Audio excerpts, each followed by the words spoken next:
This is Into the Multiverse with Josh Peck. Hello, everybody, and welcome to Into the Multiverse. I am your host, Josh Peck. Hope you've had a great week. I certainly have. We're doing something a little different. So you probably noticed the past couple of episodes, I was kind of talking a little slow. The pacing didn't quite feel right, and a couple of you correctly pointed out it was a teleprompter issue. So I've decided for the next.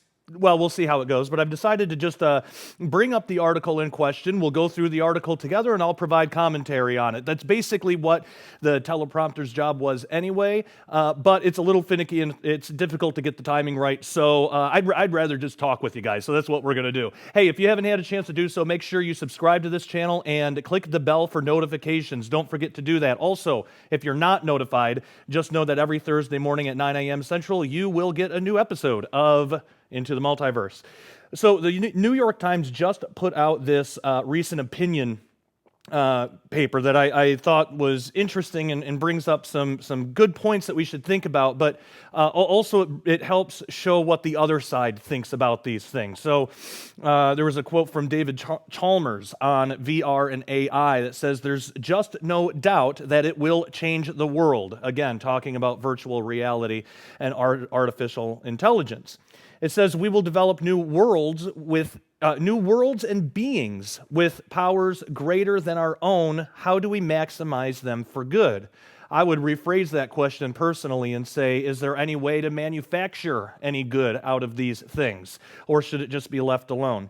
I always like getting different perspectives and learning what people's opinions are and then weighing my own against that to see if there's something I can learn there, or it's a good way to sharpen your own argument. So it says, over the past 2 decades, the philosopher David Chalmers has established himself as a leading thinker on consciousness. He began his academic career in mathematics, but slowly migrated toward cognitive science and philosophy of mind. He eventually landed at Indiana University, working under the guidance of Douglas Hofstadter, whose influential book, Gödel, Escher, Bach, and Eternal Golden Braid, had earned him a Pulitzer Prize.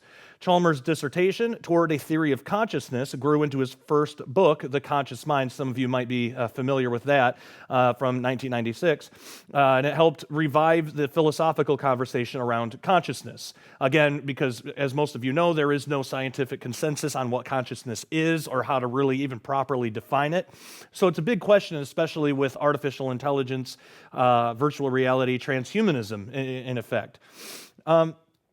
But perhaps his best-known contribution to philosophy is the hard problem of consciousness, the problem of explaining subjective experience, the inner movie playing in every human mind, which in Chalmers' words will, quote, persist even when the performance of all the relevant functions is explained, end quote.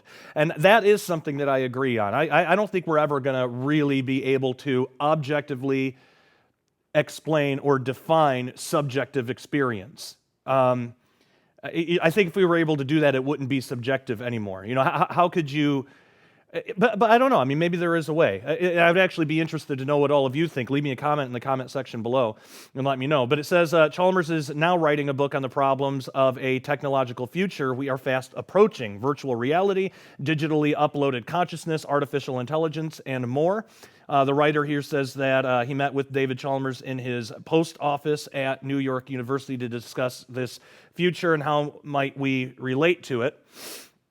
So the writer, I'm going to try to pronounce this, and I'm probably going to butcher it, Prashanth Ramakrishna, we'll call him PR.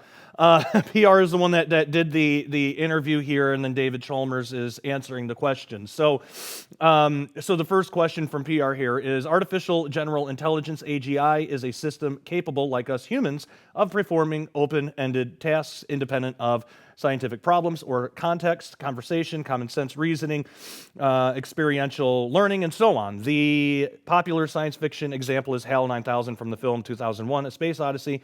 Is AGI achievable? And if so, does our civilization conversation seem sufficiently robust on this topic? So David Chalmers, his answer was, Quote, I think artificial general intelligence is possible. Some people are really hyping up AI, saying that artificial general intelligence is just around the corner in maybe 10 or 20 years.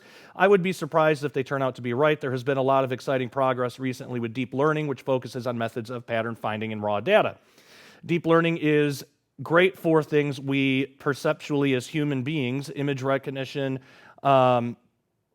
speech recognition, so on, but when it comes to anything requiring autonomy, reasoning, decisions, creativity, and so on, AI is only good in limited domains. It's pretty good at playing games like Go.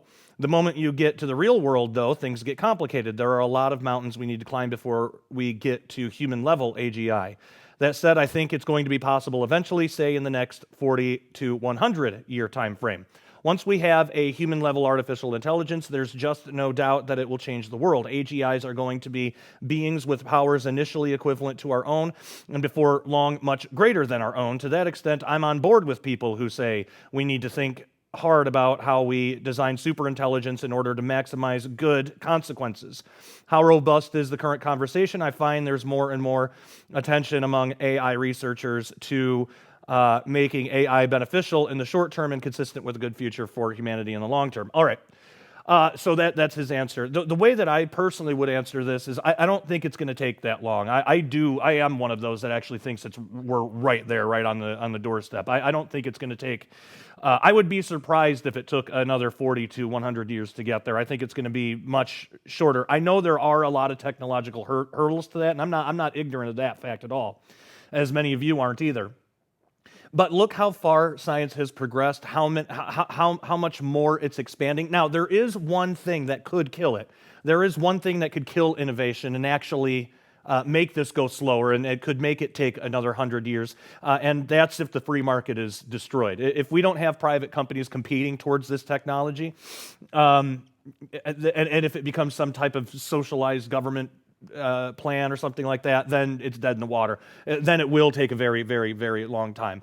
But I don't really see that happening, even though there are a lot of people who, currently would love for that to be the outcome. I'm not one of them, but there's a lot of anti-capitalists out there, and so. But I don't think they're going to win that fight. So I think that this is going to progress, and it's going to get faster and faster and faster and faster. Now, at the same time, while thinking about good uses, who gets to define good? Because right now, the companies that are developing these types of technologies and trying to implement this software into our everyday lives, say through social media, these are the same people that are censoring Christians and conservatives online as fast as they can, as often as they can. So I don't really trust what they say is good. They say we need to have more conversation how we design superintelligence in order to maximize good consequences. Who defines good?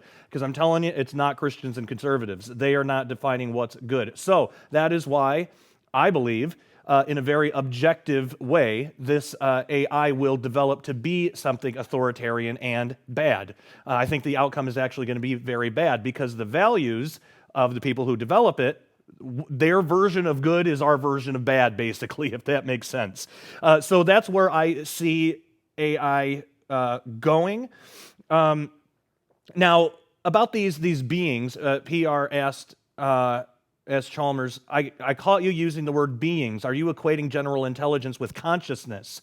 So here's an important question. So Chalmers replied by saying, I like to distinguish between intelligence and consciousness. Intelligence is a matter of the behavior capabilities of these systems, what they can do, what outputs they can produce given their inputs. When it comes to intelligence, the question is, given some problems and goals, can you come up with the right means to your ends? If you can, that is a hallmark of intelligence. Consciousness is more a matter of subjective experience. You and I have intelligence, but we also have subjectivity. It feels like something on the inside when we have experiences. That subjectivity, consciousness, is what makes our lives meaningful. It's also what gives us moral standing as human beings. Now, that's an interesting answer, and there is a difference between intelligence and consciousness. So when they talk about artificial intelligence, it's not the same as what we might think of artificial consciousness. But we don't really know if the two go hand in hand or not. Can something be intelligent and not conscious? Can something be conscious and not intelligent? Or are they woven together in much the way time and space are woven together? Those are really important questions that should be addressed. And I don't know if you can develop an artificial intelligence without a consciousness or even with a consciousness? I don't know which is the right answer there.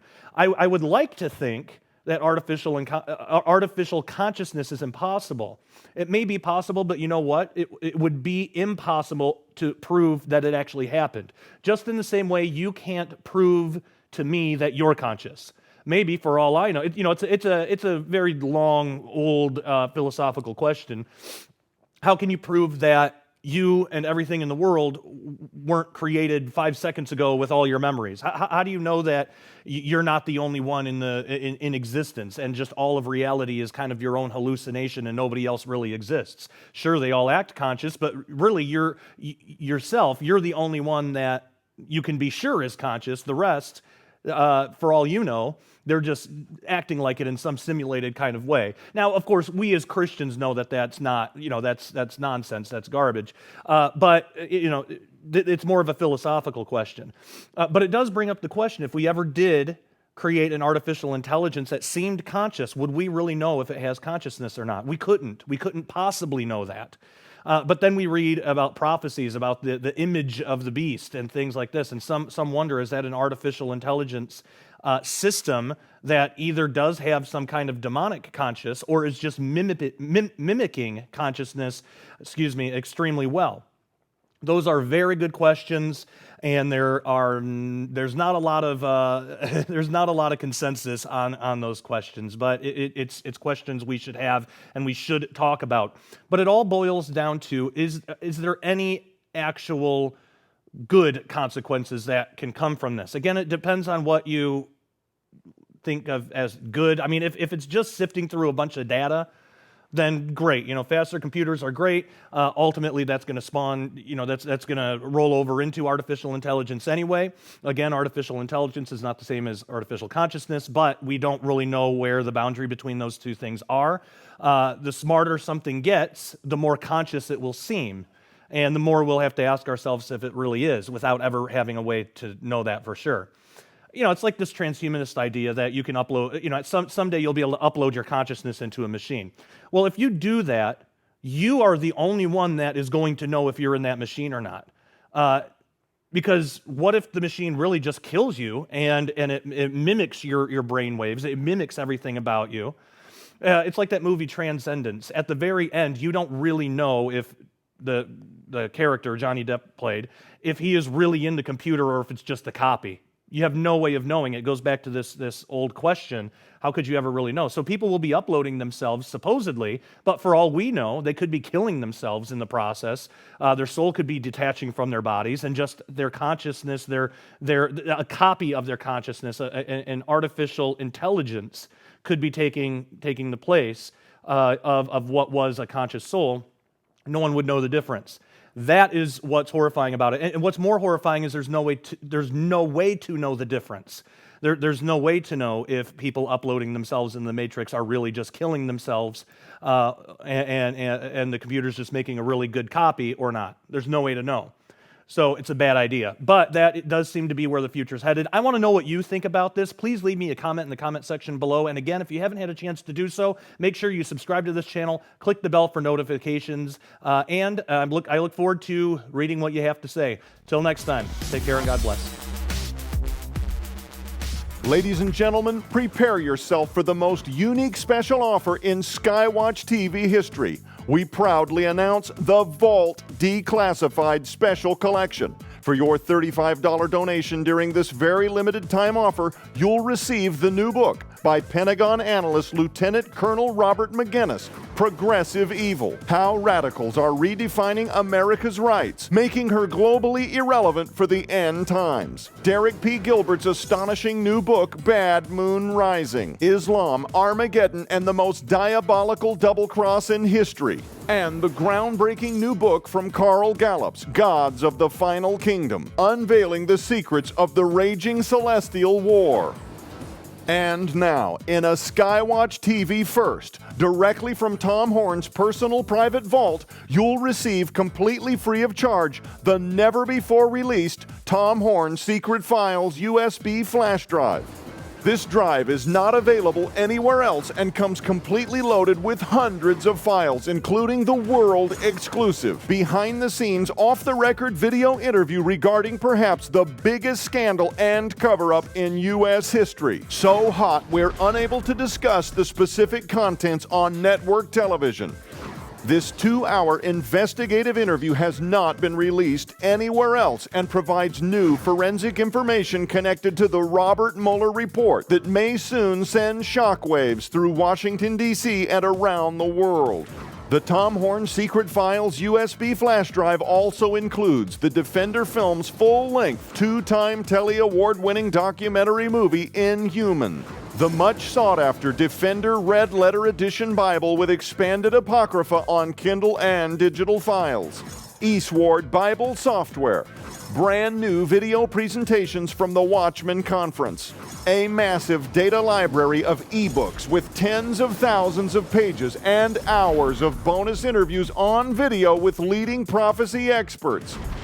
The Tom Horn Secret Files USB flash drive is valued at over $500. Yours now absolutely free when you order the Vault Declassified Special Collection from Skywatch TV. But we're still not done. Skywatch TV's Off the Record series is back by popular demand with the Gods of War edition on DVD, featuring exclusive interviews with Pastor Carl Gallups, senior Pentagon analyst Robert McGinnis, and Derek and Sharon Gilbert on the coming hyper battle between the forces of God and the titans of biblical prophecy. This unprecedented collection, sold separately, holds a retail value of over $600. Yours now for only $35 plus shipping and handling. Don't miss this once-in-a-lifetime Skywatch TV exclusive offer that's too hot for network television. The Vault Declassified Special Collection. Available now at skywatchtvstore.com. Order online or call 1-844-750-4985.